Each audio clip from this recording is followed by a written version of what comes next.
Come with us as we show you how to make cheap and easy shelves that you can do yourself at home. We've been using these shelves for a couple of months and found it really helpful to hide away all of our family's clutter and junk. So if you have a lot of clutter and junk in your garage, follow along as we show you how you can do it yourself. What you're going to need for this project are 2x4s, plywood, tape measure, level, and some screws. First step is to figure out what kind of storage you need. For us, we're doing 3 shelves. A large one, a skinny one, and one at the very top for totes. For us, we decided on 37.5 inches for the top of our shelf. We need to figure out, because there's a door here, how far we want this door to be able to open. So right about there looks good. So it would roughly be about 7 inches in. So now that we know we need to be 7 inches from the door frame, we can measure out our brace piece. And it looks like it's going to be 41 inches. Take off 1.5 inches for the width of the 2x4. So we're going to be cutting pieces at 39.5 inches.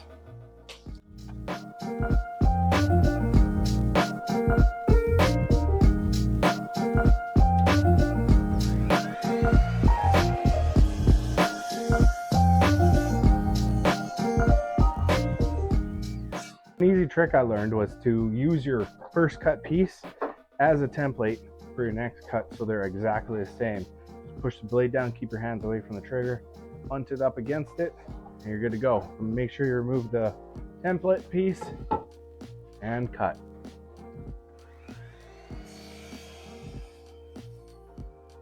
When you're mounting these, make sure you line them up with a stud. For us, it's very simple, as you can see where the screws are. So there is a stud there. If you don't put them in a stud, these will get ripped down.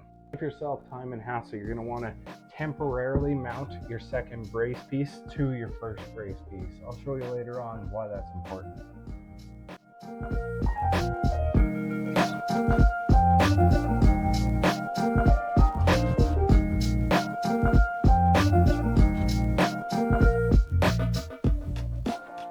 Now that we have the 6 brace pieces up, we can measure out how long we need the legs to be. And for this, it's looking like it's 75.5 inches for the one leg. And because floors are never level, you want to check the other side. And this one is 75.25. So we'll cut those out now. So now that we have the legs cut out, we can attach them to the brace pieces.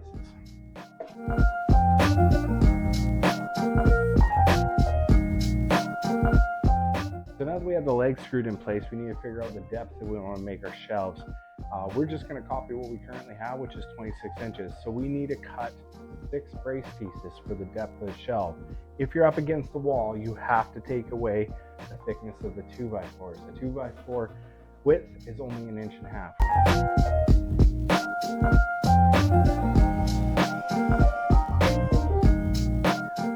I've got all my brace pieces cut now for the depth. Now we can take the temporary screws out.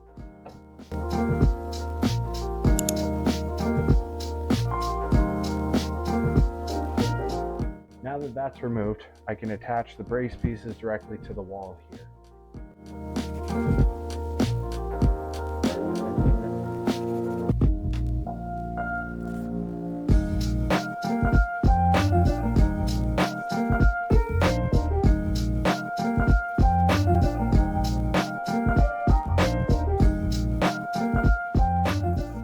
I'm just attaching this side through the back here. If you have long enough screws, you wouldn't have to do this. Pocket holes would also work great.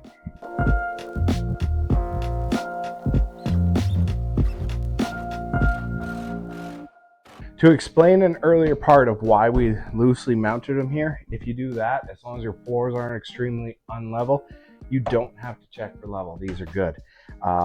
Unfortunately, because it's the corner here and the concrete floor slopes down for the first time doing these shelves, we did have to put shims underneath. But yeah, this is all done now, so all we need now is to cut up a few pieces of plywood.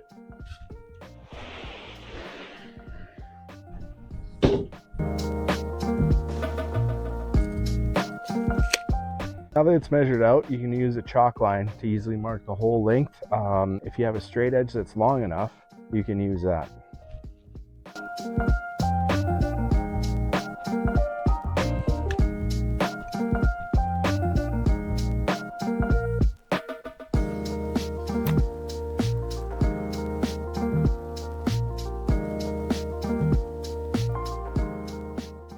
Now that we've got all of our pieces cut up, we can put them in place and fasten them down.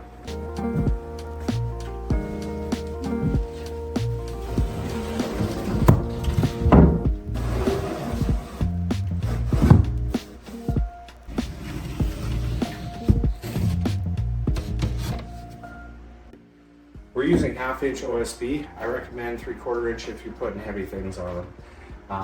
Also, as a side note, you'd want to make sure if you're building a large shelf to have bracing underneath. For fastening, we're going to use nails with our air gun. It's just what we have. You could use screws, you could use nails, you could use whatever you want. But yeah, we're just going to use the air gun.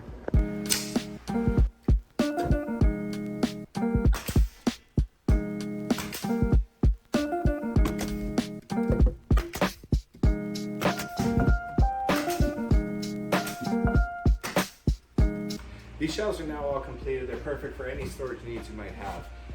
If I can do it, anyone can do it. It's very cheap, easy, and efficient.